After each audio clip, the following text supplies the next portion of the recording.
Hello everyone, आज मैं आप लोग को यूपी स्कॉलरशिप पोर्टल से संबंधित कुछ अपडेट बताने जा रहा हूं।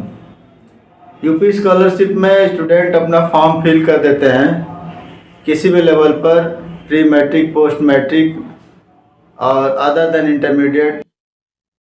जब फॉर्म फिल किया जाता है तो उनका वेरिफिकेशन विद्यालय के स्तर से किया जाता है।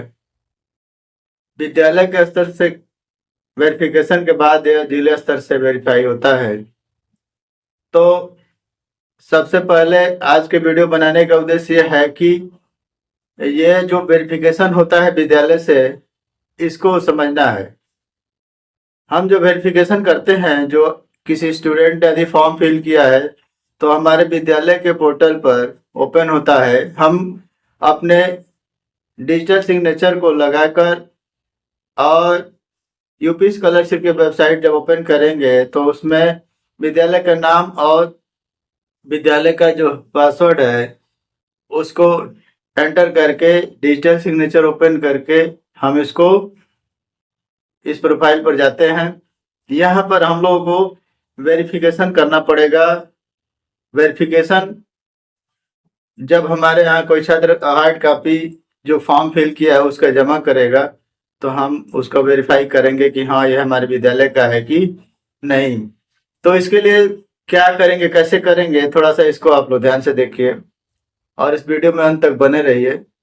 और यदि हमारे चैनल से भी जुड़े नहीं तो जुड़ जाइए ताकि इससे संबंधित और वीडियो आपको प्राप्त हो सके। तो हम लोग यहाँ पर ये बात कर रहे थे कि विद्यालय में वेरिफिकेशन कैसे होता है। जब हम विद्यालय के पोर्टल को ओपन करते हैं, अपने प्रोफाइल ओपन करते हैं, तो हमको कुछ मेनू दिखाई देता है जिसमें विद्यालय का नाम दिखाई देता है और बहुत सारी चीजें हम उसमें देख सकते हैं। यदि हम विद्यालय में छात्र का वेरिफिकेशन करना चाहते हैं तो सबसे पहले हम विद्यालय जो जहाँ विद्यालय का नाम दिया हुआ है उस पर क्लिक करते हैं।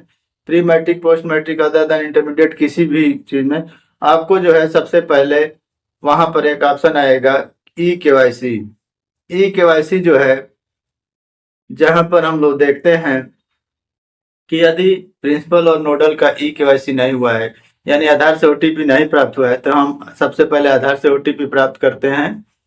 प्रिंसिपल का और नोडल दोनों लोगों का आधार एंटर करके हम लोग प्री मैट्रिक में, पोस्ट मैट्रिक में और कोई विद्यालय है, कोई इंस्टीट्यूट है तो वो अपना करेगा। लेकिन प्री मैट्रिक, पोस्ट मैट्रिक अगर इंटरमीडिएट लेवल का स्कूल है तो उसमें दोनों में ई-केवाईसी करना पड़ेगा, प्रिंसिपल का और नोडल का। ये आधार पर जो नंबर होगा, मोबाइल नंबर, उस पर ओटीपी जाएगा और वहां से वो अपना ओटीपी लेकर इसमें एंटर करेंगे तो आपका आधार वेरीफाई हो जाएगा, यानी ई-केवाईसी हो जाएगा। अब ई-केवाईसी होने के बाद यदि आपका जो जिले स्तर का जो है, जहाँ पर जो संस्था है, वहां पर आपको अपना बायोमेट्रिक अपडेट कराना पड़ेगा। यानी अपने पोर्टल पर अपडेट कराने के बाद, ई-केवाईसी कराने के बाद आप वहां पर जो आपका जिला स्तर का कार्यालय है वहां पर जाकर अपना ई-केवाईसी करने के बाद बायोमेट्रिक अपडेट करा देंगे। इसके बाद ये कार्य हो जाने के बाद अब स्टूडेंट का वेरिफिकेशन करने के लिए हमको एक डिवाइस, जो फिंगरप्रिंट डिवाइस होती है जिसमें स्टूडेंट का फिंगर हम लोग लेते हैं, उस फिंगरप्रिंट डिवाइस को हमको रजिस्टर्ड करना पड़ेगा। हमको रजिस्टर्ड फिंगरप्रिंट डिवाइस पर क्लिक करके और नोडल और प्रिंसिपल का बायोमेट्रिक हम लोगों को यहाँ पर सेव करना पड़ेगा।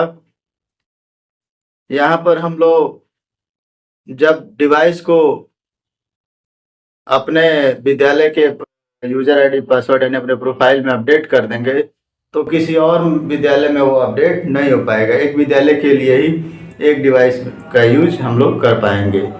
ये नहीं कि एक ही डिवाइस को हम लोग कई विद्यालय में यूज कर, ऐसा नहीं कर पाएंगे, क्योंकि जब वो रजिस्टर्ड हो जाएगा तो किसी और विद्यालय में अगर लगाएंगे तो वो पिछले वाला विद्यालय के बारे में शो करेगा और आपका वहाँ पर वेरिफिकेशन नहीं हो पाएगा। तो सबसे पहले हम लोग डिवाइस को रजिस्टर्ड कराएंगे। डिवाइस को रजिस्टर्ड कराने के बाद अब हम वेरिफिकेशन में जाएंगे।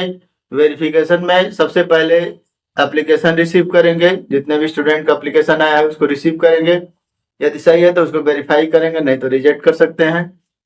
इसके बाद बायोमेट्रिक ऑथेंटिकेशन ऑप्शन आएगा, उस पर क्लिक करेंगे और बायोमेट्रिक डिवाइस के द्वारा स्टूडेंट के अंगूठे का हम आप बायोमेट्रिक लेंगे। जब बायोमेट्रिक ले लेंगे तब हम उसको नेक्स्ट लेवल पर फॉरवर्ड कर पाएंगे।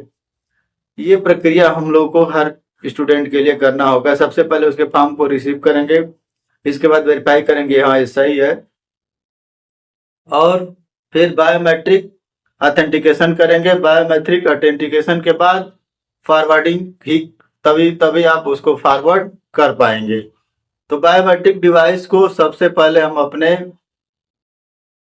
प्रोफाइल में रजिस्टर्ड करेंगे।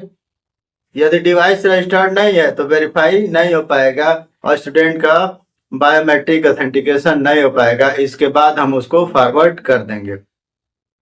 इस बार सभी कैटेगरी के स्टूडेंट का फॉरवर्डिंग करना है, जनरल, ओबीसी, एससी, एसटी, सभी स्टूडेंट का हम लोगों को बायोमेट्रिक ऑथेंटिकेशन करना होगा, तभी वह नेक्स्ट लेवल पर फॉरवर्डिंग हो पाएगी। पिछले साल ओबीसी का नहीं हो पा रहा था, नहीं ले रहा था, लेकिन इस बार हम लोगों को हर कैटेगरी के स्टूडेंट की बायोमेट्रिक करनी पड़ेगी, तभी जाकर वह नेक्स्ट लेवल पर फॉरवर्डिंग हो पाएगी। तो ये सिंपल प्रक्रिया है, इसको आप लोग करिए। जो विद्यालय से संबंधित लोग हैं वह अपना जो है सबसे पहले ई-केवाईसी कराकर, यदि ई-केवाईसी करा चुके हैं तो ई-केवाईसी कराने की आवश्यकता नहीं है, आपको फिंगरप्रिंट आपको ले लेगा वहाँ पर। इसके बाद उसके बाद दूसरा स्टेप क्या करेंगे कि जो डिवाइस है उसको रजिस्टर्ड कराएंगे, जो डिवाइस लेंगे। इसके बाद डिवाइस रजिस्ट्रेशन के बाद हम सबसे पहले स्टूडेंट का फॉर्म रिसीव करेंगे, इसके बाद वेरीफाई करेंगे, तब जाकर बायोमेट्रिक करेंगे और बायोमेट्रिक करने के बाद ही हम इसको नेक्स्ट लेवल पर फॉरवर्ड कर पाएंगे। तो आज की वीडियो में इतना ही। Thank you.